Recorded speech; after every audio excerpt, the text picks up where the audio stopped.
السلام علیکم ورحمۃ اللہ وبرکاتہ۔ اس سے پہلے کہ میں سوال کیا گیا تھا کہ ہم کس طرح اللہ سے رشتہ مضبوط کر سکتے ہیں بجائے کہ ہم کسی اور سے کریں، یعنی شاید ان کا مطلب تھا دنیا کے لوگوں سے، جو کہ بہت پیارا سوال ہے۔ دیکھیں، سب سے پہلے ہم اس دنیا سے کیوں جڑتے ہیں؟ یہاں تک کہ اپنے رب کے احکامات کو بھلا کر ہم اس دنیا کو خوش کرنے کی کوشش کرتے ہیں۔ وہ اس لیے کیونکہ ہم اس دنیا کو کچھ سمجھتے ہیں۔ ہم یہ سمجھتے ہیں کہ شاید یہ دنیا ہمیں کوئی فائدہ یا نقصان پہنچانے کے قابل ہے۔ ہم یہ سمجھتے ہیں کہ شاید ہم کچھ کریں تو ہمیں کچھ حاصل ہو سکتا ہے، یا کچھ نہ کرنے سے ہم سے کچھ چھین لیا جا سکتا ہے۔ اور اس بات کو کلیئر کرنے کے لیے سورہ یونس میں آیت 107 میں اللہ نے فرمایا، اعوذ باللہ من الشیطان الرجیم، وَإِن يَمْسَسْكَ اللَّهُ بِضُرٍّ فَلَا كَاشِفَ لَهُ إِلَّا هُوَ وَإِن يُرِدْكَ بِخَيْرٍ فَلَا رَادَّ لِفَضْلِهِ يُصِيبُ بِهِ مَن يَشَاءُ مِنْ عِبَادِهِ۔ اور اگر اللہ تمہیں کوئی تکلیف پہنچانا چاہے تو کوئی نہیں اس کے سوا جو اسے دور کر دے، اور اگر وہ تمہارے لیے کسی بھلائی کا ارادہ کرے تو کوئی نہیں جو اسے پھیر دے۔ وہ اپنے بندوں میں سے جسے چاہتا ہے نوازتا ہے۔ صدق اللہ العظیم۔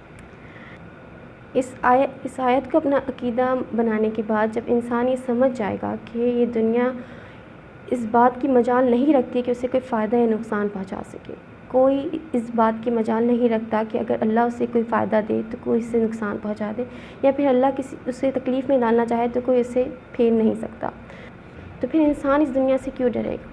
پھر انسان اس دنیا کے آگے کیوں جھکے گا؟ پھر انسان اپنے رب کو ناراض کر کے اس دنیا کو خوش کیوں کرے گا؟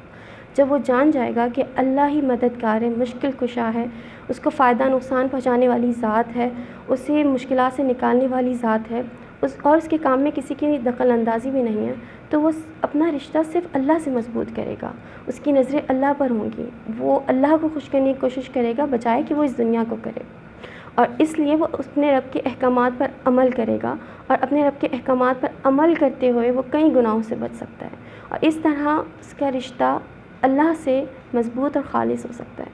اور یاد رکھیں، شرک صرف یہ نہیں ہے کہ آپ کسی بت کے آگے جا کے چھپ جائیں، شرک یہ بھی ہے کہ آپ اللہ کے علاوہ، اللہ کی ذات کے علاوہ کسی کو بھی اس قابل سمجھیں کہ وہ آپ کو فائدہ یا پھر نقصان پہنچا سکتا ہے۔ شرک یہ بھی ہے کہ آپ کسی انسان کی بندگی کریں، یعنی اس سے اس طرح ڈریں جس طرح صرف اللہ سے ڈرنے کا حق ہے، یعنی اس سے اس طرح کی امیدیں لگائیں جس طرح اللہ سے لگانے کی امید ہے۔ تو جس طرح اللہ نے اس آیت میں کلیئر کیا کہ یہ دنیا ہمیں کسی چیز کے مجال نہیں رکھتی کہ وہ ہمیں فائدہ یا پھر نقصان پہنچا سکے، تو ہمارا رشتہ اپنے آپ اللہ سے مضبوط ہوگا، اور ہم اللہ کے احکامات کے مطابق ہی اس دنیا کو ڈیل کریں گے، اور اس طرح ہم اپنے مقصد کو پا سکتے ہیں، اپنے رب سے رشتہ مضبوط اور خالص کر سکتے ہیں۔ تو میرے خیال سے ہمیں اس بات کی ضرورت ہے کہ ہم اپنا پہلے کانسیپٹ صحیح کریں کہ ہم جس دنیا سے ڈرتے ہیں، جس دنیا کے آگے جھکتے ہیں، وہ کسی قابل نہیں ہے کہ وہ ہمیں فائدہ یا نقصان پہنچا سکے۔ تو ہمیں چاہیے کہ ہم اپنے رب کے احکامات پر عمل کریں اور اسی طرح اس دنیا کو ڈیل کریں، اپنے رب کو ہی پکاریں اور اسی سے ڈریں، جو کہ واقعی حقدار ہے کہ ہم اس کی بندگی اور اس سے ڈریں۔